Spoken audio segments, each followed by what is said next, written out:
अमीर अमीर हुंदा रहिंदा, गरीब गरीब हुंदा रहिंदा। उहदी वजह यह आ, अगर गरीब आदमी बिजली चोरी करे तो वह सालां साल अदालतां दे चक्कर लांदा रहिंदा, थाणियां दे चक्कर लांदा रहिंदा। अगर अमीर आदमी बिजली चोरी करे तो उहदियां इनक्वायरियां 10-10 15-15 साल टेबल दे थल्ले पईयां रहिंदियां, कोई बंदा पुछदा ही नहीं। कल दा रौला पिया आ साडे शहरे फैसलाबाद दे विच, बल्कि पूरे पाकिस्तान दे विच। ਅਸੀਂ ਤੁਹਾਨੂੰ ਪਤਾ ਗੱਲ ਉਦੋਂ ਕਰਦੇ ਹਾਂ ਜਦੋਂ ਸਾਰੇ ਹਕਾਇਕ ਇਕੱਠੇ ਕਰ ਲਈਏ। ਮਾੜੀ ਜੀ ਖਬਰ ਦੇ ਉੱਪਰ ਅਸੀਂ ਵਿਲਾਗ ਨਹੀਂ ਕਰਦੇ। ਹੁਣ ਸਾਰੇ ਹਕਾਇਕ ਸਾਡੇ ਕੋਲ ਆ ਗਏ ਆ।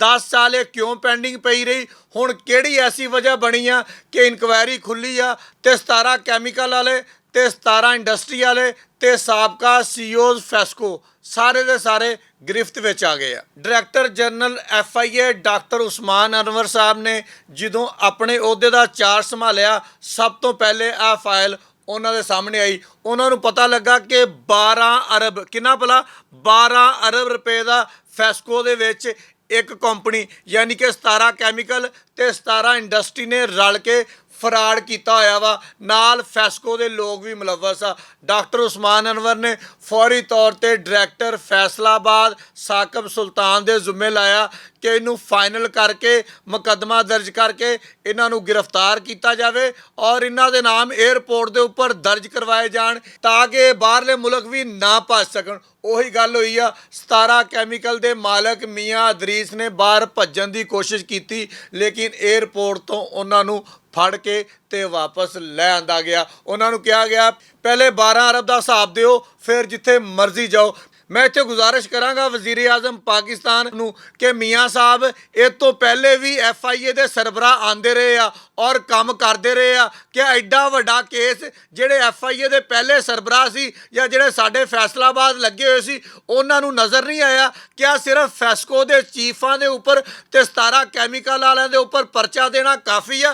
मेरा तो ख्याल आ उन्हां लोगां दी भी इनक्वायरी होनी चाहिदी है जिन्हां लोगां ने इन्हां फाइलां नूं थले दबी रखिया और अमीर नूं अमीर तर होने का मौका दिता, क्योंकि 12 अरब रुपया अज तो 10 साल पहले का हैगा वा। यानी कि हुण दा ते मेरा ख्याल है कोई 24-25 अरब रुपया बन गया होना वा जिहड़ी महंगाई की सूरत हाल आ। हुण आने असल गल वाले पासे, क्योंकि फैसको नूं प्राइवेट करन वास्ते काफ़ी देर दे लगे हुए आ। फैसको भला प्राइवेट क्यों नहीं हो रहा सीगा?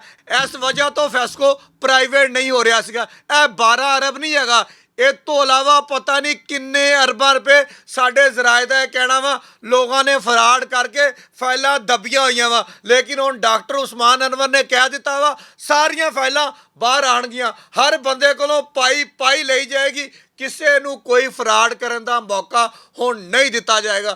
ਜਦੋਂ पता लगा कि इनू प्राइवेट करन वास्ते सब तो वड्डी रुकावट यह अरबां रुपया वा ਤੇ फौरी तौर पर यह कहा गया कि पहले इन्हां अरबां रुपया की रिकवरी की जाए, उस तो बाद इनू प्राइवेट करने वाले पासे जाया जाएगा। जिहड़ा बंदा भी फैसको नूं लैण वास्ते आंदा वा वो बंदा साफ कह दिंदा वा भाई मैं तो फैसको लैके चला लवांगा, लेकिन यह अरबां रुपया किन्ने देना वा? इस अरबां रुपया का हिसाब भी तो मैनू दिओ ना। जो पिछे अरबां दीयां लैणां लगियां होंदियां वा वो बंदा हत्थ खड़े करके चल जांदा वा कि भाई मैं नहीं तुहाडी फैसको लैणी, तुसीं जाणो तुहाडा काम जाणे। क्योंकि तुहानूं पता वा साडे मुल्क दे विच पूरी दुनिया दे विच बल्कि ਜਿਹੜੀਆਂ ਚੀਜ਼ਾਂ ਵਾ ਉਹ ਪ੍ਰਾਈਵੇਟਾਈਜ਼ ਹੋ ਰਹੀਆਂ ਵਾ, ਪ੍ਰਾਈਵੇਟਾਈਜ਼ ਕਰਕੇ ਉਹਨਾਂ ਨੂੰ ਅੱਛੇ ਤਰੀਕੇ ਨਾਲ ਚਲਾਇਆ ਜਾ ਰਿਹਾ ਵਾ। ਜਦੋਂ ਫੈਸਕੋ ਨੂੰ ਪ੍ਰਾਈਵੇਟਾਈਜ਼ ਕਰਨ ਲੱਗਦੇ ਆ ਇਹ ਅਰਬਾਂ ਰੁਪਇਆ ਸਾਹਮਣੇ ਆ ਜਾਂਦਾ ਵਾ, ਬੰਦੇ ਹੱਥ ਜੋੜ ਕੇ ਇੰਜ ਕਰਕੇ ਚਲੇ ਜਾਂਦੇ ਆ ਕਿ ਭਾਈ ਸਾਡੇ ਕੋਲ ਨਹੀਂ ਲੈ ਆਉਣੀ ਜਿੰਨੀ ਦੇਰ ਤੱਕ ਇਹ ਅਰਬਾਂ ਰੁਪਇਆ ਵਾਪਸ ਨਹੀਂ ਆਣਾ। ਹੁਣ ਤੁਹਾਨੂੰ 17 ਕੈਮੀਕਲ 17 ਇੰਡਸਟਰੀ ਮੀਆਂ ਅਦਰੀਸ ਸਾਹਿਬ ਮੀਆਂ ਜਵੇਦ ਸਾਹਿਬ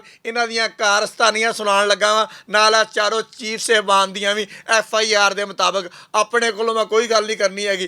FIR ये कहती है कि 17 एनर्जी बिजली बनाती सी, बिजली बना के फैसको नूं थबंटूआं दे हिसाब नाल वेचदी सी।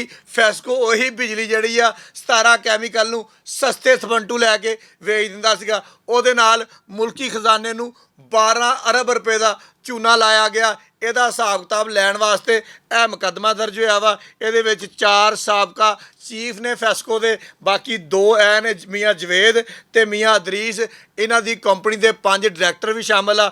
ਕੱਲ ਸਾਕਿਬ ਸੁਲਤਾਨ ਸਾਹਿਬ ਨੇ ਇੱਕ ਹਲਕੀ ਜੀ ਯਾਨੀ ਕਿ ਛੋਟੀ ਜੀ ਪ੍ਰੈਸ ਕਾਨਫਰੰਸ ਕਰਕੇ ਦੱਸਿਆ ਕਿ ਇਹਦੀ ਮੈਰਿਟ ਦੇ ਉੱਪਰ ਤਫਤੀਸ਼ ਹੋਏਗੀ। ਸਾਡੀ ਵੀ ਖੁਆਇਸ਼ ਇਹੀ ਆ ਕਿ ਇਹਦੀ ਮੈਰਿਟ ਦੇ ਉੱਪਰ ਤਫਤੀਸ਼ ਹੋਣੀ ਚਾਹੀਦੀ ਆ, ਕਿਉਂਕਿ ਜਿੱਡੇ ਵੱਡੇ ਲੋਕਾਂ ਦੇ ਨਾਮ ਤੁਸੀਂ ਇਹਦੇ ਵਿੱਚ ਦੇ ਦਿੱਤੇ ਆ ਨਾ, ਸਾਨੂੰ ਲੱਗਦਾ ਨਹੀਂ, ਲੇਕਿਨ ਅਸੀਂ ਉਮੀਦ ਕਰਦੇ ਹਾਂ ਕਿ ਇਹਦੀ ਤਫਤੀਸ਼ ਮੈਰਿਟ ਤੇ ਹੋਏਗੀ ਔਰ ਹਕਾਇਕ ਸਾਰੀ ਦੁਨੀਆ ਦੇ ਸਾਹਮਣੇ ਆਣਗੇ। ਫਿਰ ਤੁਹਾਨੂੰ ਵੀ ਪਤਾ ਲੱਗ ਜਾਏਗਾ ਕਿ ਅਮੀਰ ਕਿਸ ਤਰ੍ਹਾਂ ਅਮੀਰ ਹੁੰਦਾ ਰਹਿੰਦਾ ਵਾ ਤੇ ਗਰੀਬ ਕਿਸ ਤਰ੍ਹਾਂ ਗਰੀਬ ਹੁੰਦਾ ਰਹਿੰਦਾ ਵਾ। ਬਹੁਤ ਸ਼ੁਕਰੀਆ।